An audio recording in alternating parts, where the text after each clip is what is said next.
Assalamualaikum dan salam sejahtera. Nama diberi Afaf Afika binti A. Rashid.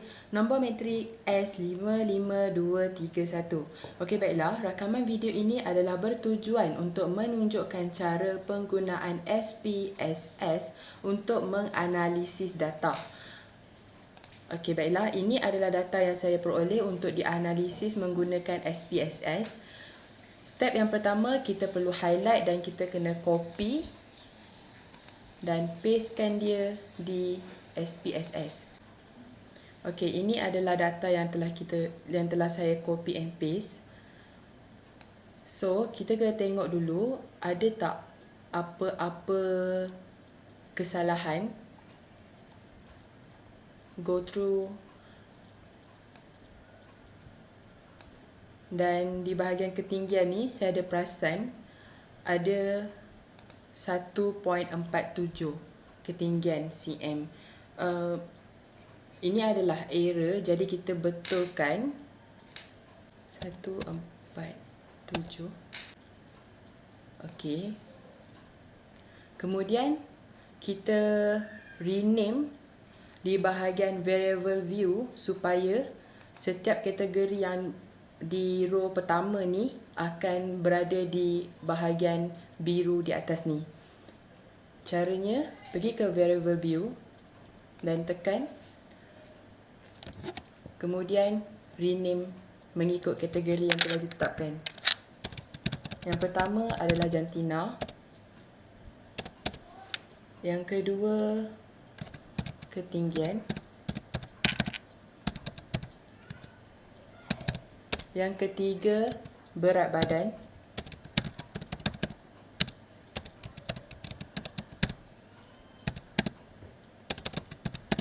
Yang keempat adalah status seseorang tu berkacamata ataupun tidak. Yang kelima, GPA semester 1, GPA semester 2, GPA semester 3. Dan yang ke-8, mikro ekonomi 1, makro ekonomi 1, ekonomi matematik. Yang ke-11, statistik ekonomi. Yang ke-12, asas keusahawanan. Yang terakhir, apresiasi alam. Okey, pergi ke data view dan bahagian atas ni dia akan tukar mengikut yang telah kita tetapkan. Selepas dah tengok dan dah yakin yang row pertama sama dengan kategori yang telah kita rename tadi, kita boleh delete row pertama ni. Okey, seterusnya kita perlu tukar types of variable setiap kategori. Caranya, pergi ke variable view dan di bahagian types ni kita kena tukar. Seperti jantina tetap string, ketinggian sebab dia nombor, so kita tukar numeric. Berat badan pun begitu, numeric. GPA juga numeric.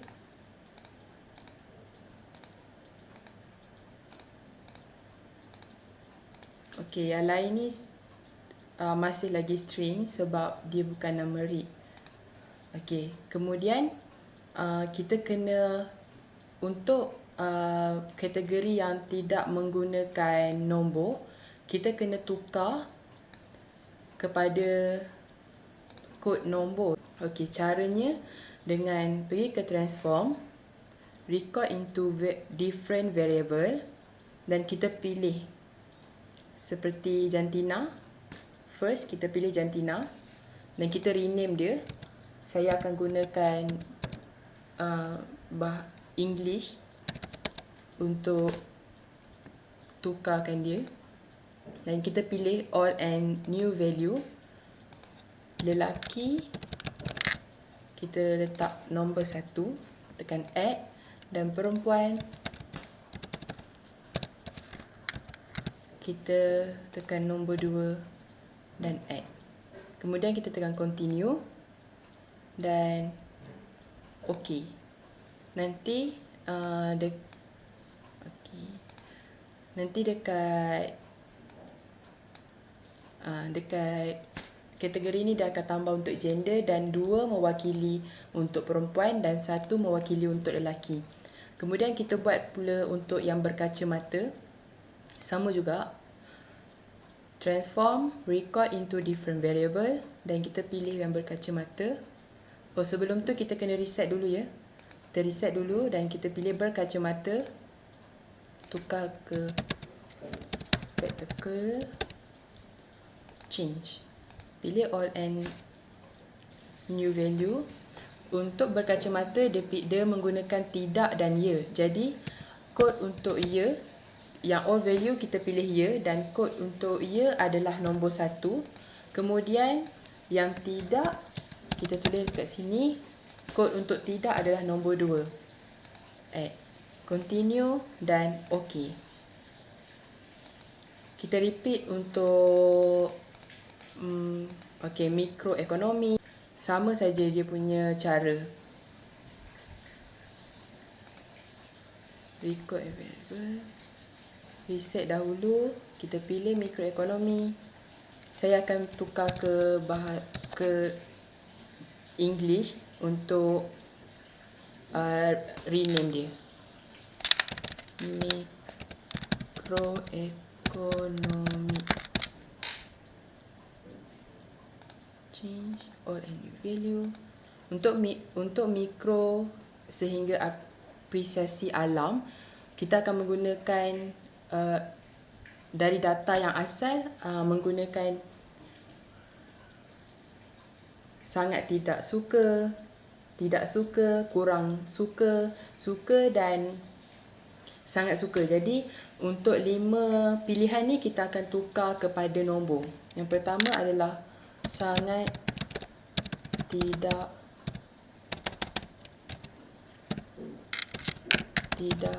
suka. Nombor 1. So yang kedua tidak suka, kita letak nombor 2. Add.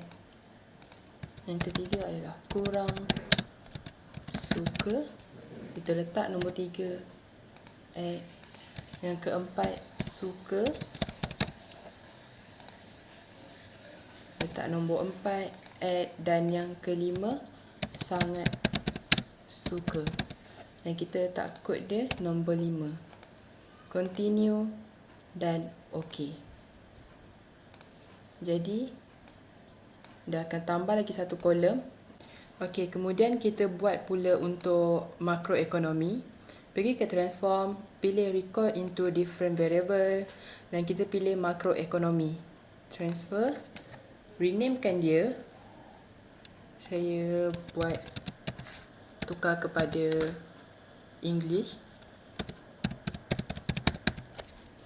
Tekan change dan all and new value. Macam mikroekonomi, kita gunakan yang sama tapi kita kena type semula. Untuk kod pertama adalah sangat tidak suka, nombor 1, dan tidak suka, nombor 2, kurang suka, nombor 3, suka, nombor 4, dan yang terakhir sangat suka, nombor 5. Continue dan OK.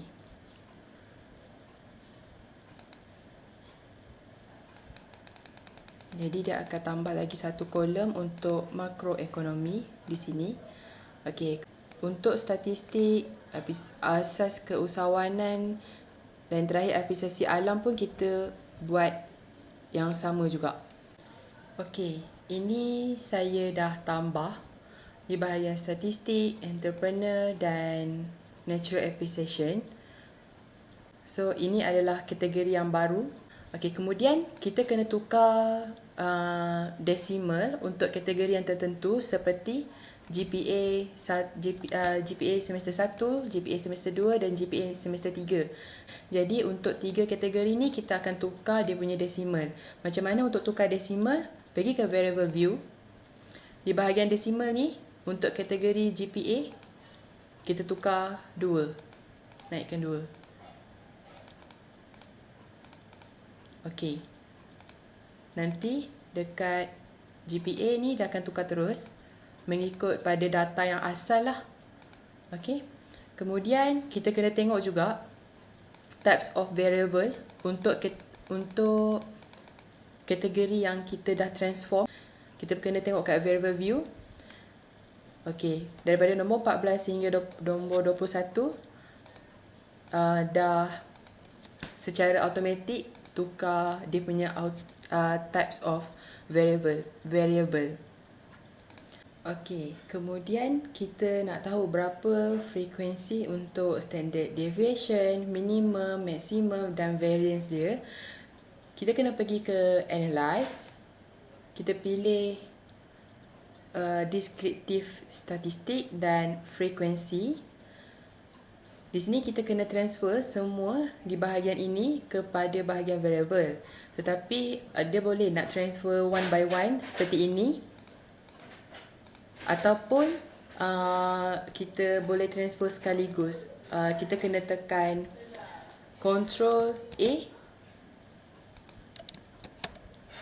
dan tekan anak panah ke variable. Lepas tu kita kena pilih statistik dan kita kena tick di bahagian standard deviation, minimum, variance dan maximum. Kita pilih continue dan OK. Dia akan keluar.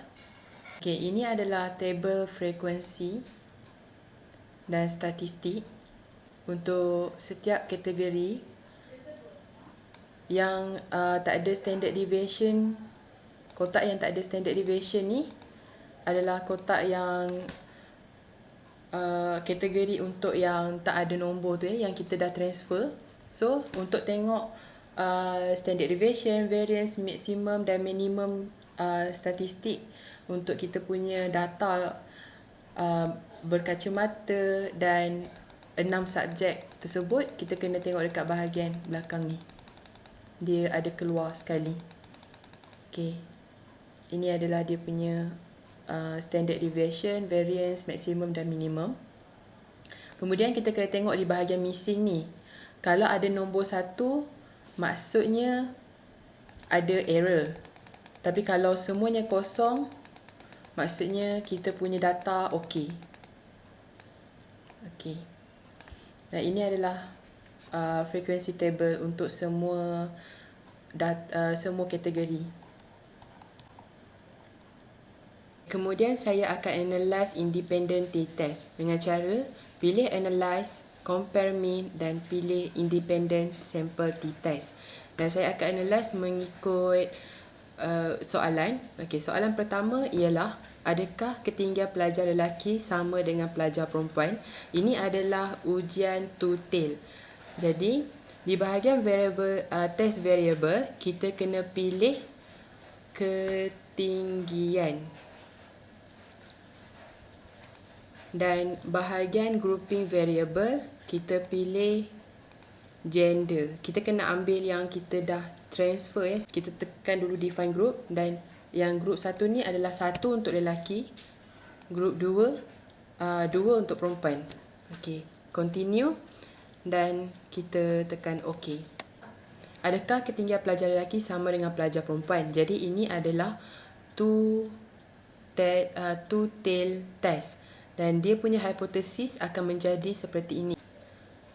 H null sama dengan mu lelaki sama mu perempuan, atau H alternate mu lelaki tidak sama dengan mu perempuan. Okey, kita kena tengok dekat bahagian min. Dekat sini 1 untuk lelaki, 2 untuk perempuan. Dan min untuk lelaki adalah 169.35 dan min untuk perempuan adalah 156.22. Dekat sini dah menunjukkan yang kita ketinggian pelajar lelaki adalah tidak sama dengan pelajar perempuan, dan kita kena reject hash null sebab cara untuk membuktikan yang ketinggian pelajar lelaki adalah tidak sama dengan pelajar perempuan, kita kena tengok dulu di kotak confident interval of the difference ni 95%. 95% ni nilai alpha dia adalah 0.05 kalau kita tengok daripada dalam table. So kita comparekan dengan significant Levin test for equality of variance. Jadi bila tengok kat sini nilai alpha lebih kecil daripada nilai P, iaitu significant ni, kita akan terima H null. Bila kita terima H null, kita kena tengok equal variance assume di bahagian significant to tail. Sini dia ada tulis 0.0000, tapi kita kena baca sebagai 0.001, dan dekat sini dah membuktikan yang kita kena reject H null, iaitu ketinggian lelaki sama dengan perempuan sebab P 0.001 lebih kecil daripada alpha, iaitu 0.05. Jadi untuk soalan pertama kita reject H null dan kita terima H alternate yang mengatakan ketinggian pelajar lelaki adalah tidak sama dengan pelajar perempuan. Baiklah, soalan yang kedua ialah, adakah berat badan pelajar lelaki lebih tinggi dari perempuan? Ini adalah ujian one tail, dan kalau ujian one tail dia punya hipotesis seperti ini. H null mu lelaki, berat badan lelaki lebih kecil sama dengan pelajar perempuan, atau H alternate, berat badan pelajar lelaki lebih besar dari pelajar perempuan. Okey, kita analyze dulu.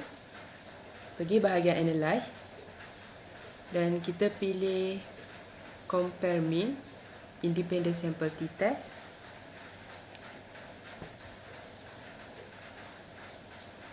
Okay, kita reset, dan untuk test variable kita pilih berat badan. Untuk grouping kita pilih gender sebab kita nak bezakan antara lelaki dan perempuan. Dan kita masukkan kod group 1 untuk lelaki, 2 untuk perempuan. Continue dan OK. Okey, ini adalah grup statistik dan independent sample test untuk berat badan. Tabel statistik menunjukkan bahawa purata berat pelajar lelaki lebih tinggi daripada pelajar perempuan, iaitu untuk lelaki adalah 58.23 dan untuk perempuan adalah 53.08. Dan kita akan reject hash null berdasarkan min tersebut. Walau bagaimanapun, P lebih besar daripada nilai alpha, di mana 95% confident interval nilai alpha adalah sebanyak 0.05 dan nilai P daripada table Levin test for equality of variance adalah sebanyak 0.119. Maka di sini dapat simpulkan yang nilai P adalah lebih besar daripada alpha. Apabila nilai P adalah lebih besar daripada alpha, maka kita gagal untuk reject hash null, atau dalam erti kata lain adalah kita terima hash null. Hal ini bermakna dapat disimpulkan bahawa purata berat badan pelajar lelaki adalah lebih rendah atau sama dengan pelajar perempuan. Dan untuk soalan nombor 2 ni, kita gagal untuk reject hash null dan kita akan reject hash alternate. Okey, soalan yang ketiga adalah, adakah GPA semester 1 pelajar lelaki lebih tinggi dari pelajar perempuan? Kita pilih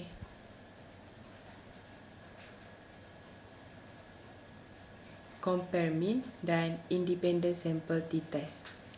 Kemudian kita reset dan kita pilih GPA semester 1 dan grouping variable adalah gender. Define group. Grup pertama untuk lelaki nombor 1, grup kedua untuk perempuan nombor 2. Dan OK. Okey, ini adalah grup statistik GPA semester 1. Satu ini untuk lelaki, mean dia adalah 3.1654 dan GPA semester 1 pelajar perempuan nombor 2 ni, mean dia 3.30. Daripada mean ni kita dapat simpulkan yang GPA pelajar perempuan adalah lebih tinggi daripada pelajar lelaki. Jadi kita gagal untuk reject hash null sebab menunjukkan yang GPA pelajar lelaki adalah lebih kecil atau sama dengan pelajar perempuan. Untuk membuktikannya adalah kita pergi tengok kat independent sample test ni, buat perbandingan sama ada nilai alpha tu lebih kecil ataupun lebih besar daripada nilai P. Nilai P kita tengok dekat equal variance assume, bahagian Levin test for equality of variance ni, di bahagian significant adalah nilai P dia adalah sebanyak 0.201. Ini bermakna nilai P dia adalah lebih besar daripada nilai alpha dia, iaitu 0.05. Apabila nilai P lebih besar daripada nilai alpha, jadi hipotesis untuk soalan ini, markah CGPA pelajar lelaki semester 1 adalah lebih kecil atau sama dengan pelajar perempuan. Baiklah, soalan seterusnya, adakah GPA semester 2 pelajar lelaki lebih besar dari pelajar perempuan? Jadi hipotesis dia akan menjadi hash null GPA pelajar lelaki lebih kecil atau sama dengan pelajar perempuan, dan hash alternate GPA semester 2 pelajar lelaki lebih besar dari pelajar perempuan. Jadi apa yang kita perlu buat, tekan analyze dan kita pilih compare mean dan independent sample t-test. Kemudian kita pilih CGPA semester 2 untuk test variable dan kita pilih gender untuk grouping variable. Dan di bahagian gender ni, gender grup 1 nombor 1 untuk lelaki, grup 2 nombor 2 untuk perempuan, dan kita klik OK. Okey, baiklah. Ini adalah grup statistik dan independent sample test untuk soalan yang terakhir, iaitu adakah CGPA semester 2 pelajar lelaki lebih tinggi dari pelajar perempuan? Untuk gender, 1 adalah lelaki, 2 adalah perempuan. Jadi mean untuk gender lelaki adalah 3.44 dan mean untuk gender perempuan adalah 3.47. Daripada sini kita boleh lihat yang CGPA semester 2 pelajar perempuan adalah lebih tinggi daripada pelajar lelaki. Maka kita gagal untuk reject hash null sebab CGPA pelajar lelaki adalah lebih rendah atau sama dengan pelajar perempuan. Untuk membuktikan lagi yang kita tak boleh reject hash null, kita perlu tengok nilai alpha untuk 95% adalah 0.05. Jadi kita comparekan dengan significant 0.028 di Levin test for equality of variance sebaris dengan equal variance assume. Di sini menunjukkan yang nilai P iaitu 0.028 adalah lebih rendah daripada nilai alpha iaitu 0.05. dia akan reject HO. Disebabkan dekat significant yang Levin test ni kita akan reject HO, maka kita akan baca two tail significant dekat equal variance not assumed, iaitu 0.534. 0.534 nilai P adalah lebih besar daripada nilai alpha, iaitu 0.025. Bila nilai P adalah lebih besar daripada nilai alpha, maka kita kena terima H null.